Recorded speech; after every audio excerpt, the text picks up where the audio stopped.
Actually, socialism is the opposite. It's about making people equal. Oh, and please, this is the laugh of the century. Socialism is all about making people equal. Was this the same equality where we saw a 1% elite sitting up top in the Soviet Union with the masses living in poverty? Oh, that's right.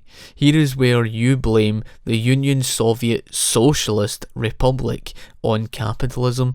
As if that weren't bad enough, we then have North Korea with a 1% elite and the masses living in extreme poverty, no different to that of Venezuela, Cuba, and the list goes on. The biggest laugh of all is, however, all we heard about was the Labour Party in Great Britain boasting off about democratic socialism between 1945 to 1979, about their socialist policies and how they closed the wealth gap. Tell me something, how can you close a wealth gap by debauching your currency? If you don't understand what that means, allow me to explain that for you. It is every £1 to the value of the product, and for every £1 that you print, there is a 1 plus debt added to the currency. The more paper you print in circulation, the lower the valuation of your currency. This means the lower the valuation of your currency, the poorer your people become, because there's less purchasing power of the currency. This is why prices inflate and go through the roof, because the less purchasing power your money holds, the less you can buy with it. Now, what is most important about this? The poor only have the paper they get in hand for the work they do in exchange. The rich people, on the other hand, own all the assets. Do you not understand what that means? It means that the devaluation of the currency hurts the poor but does not hurt the rich, because the rich people are not reliant upon a paper currency, they own all the assets. Thus the gap between the rich and poor widens. This is all thanks to your Labour Party socialism. Throughout recorded history, everywhere socialism has existed, that's right, the real world, we have seen the massive gap between the rich and poor. Socialism destroys the middle class, and with no middle class, there is no possible way the poor can move up the ladder for better wealth, because the only ism with a middle class is capitalism. Destroy capitalism, the gap between the rich and poor is inevitable. Hong Kong, as proven by the Gini coefficient, closed the wealth gap between the rich and poor between 1961 to 1997. It achieved that with no natural resources and no national minimum wage. It just tells you something.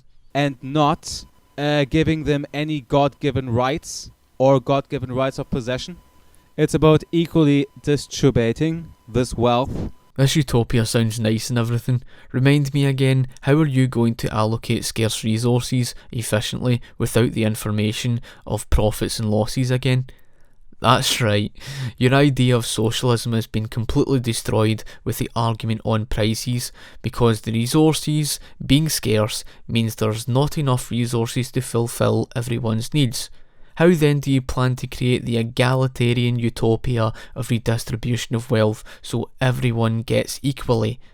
Let me read out something to you by Thomas Sowell, an example that debunks your silly nonsense. Unquote. Misconceptions of the role of prices are common. Many people see prices as simply obstacles to their getting the things they want. Those who would like to live in a beachfront home, for example, may abandon such plans when they discover how extremely expensive beachfront property can be. But high prices are not the reason we cannot all live on the beachfront.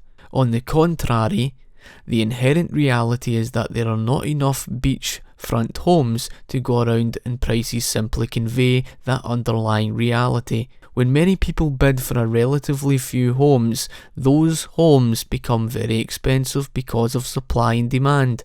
But it is not the prices that cause the scarcity, which would exist under whatever other kind of economic system or social arrangements might be used instead of prices. There would be the same scarcity under feudalism or socialism or in a tribal society. If the government today were to come up with a plan for universal access to beachfront homes and put caps on the prices that could be charged for such property. That would not change the underlying reality of the extremely high ratio of people to beachfront land.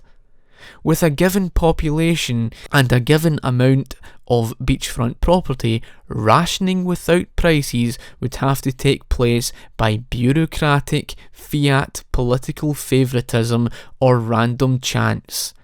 But the rationing would still have to take place.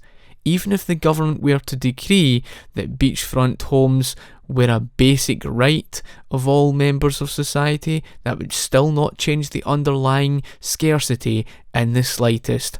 Off quote. As we can see from the example Thomas Sowell gave, this is no different to your deluded idea that you can somehow produce enough to go around everyone and fulfill everyone's needs. There aren't enough resources. Even then you don't have the available information of how much to produce of each and every product out there on the market. You don't know what needs to be produced, as it is impossible for you to know every product out there on the market, and you don't know how much to produce of each.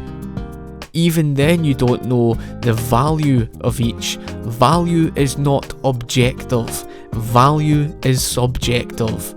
A music album I personally like may be of great value to me, but will not be of any value to the person standing next to me who likes rock music, etc.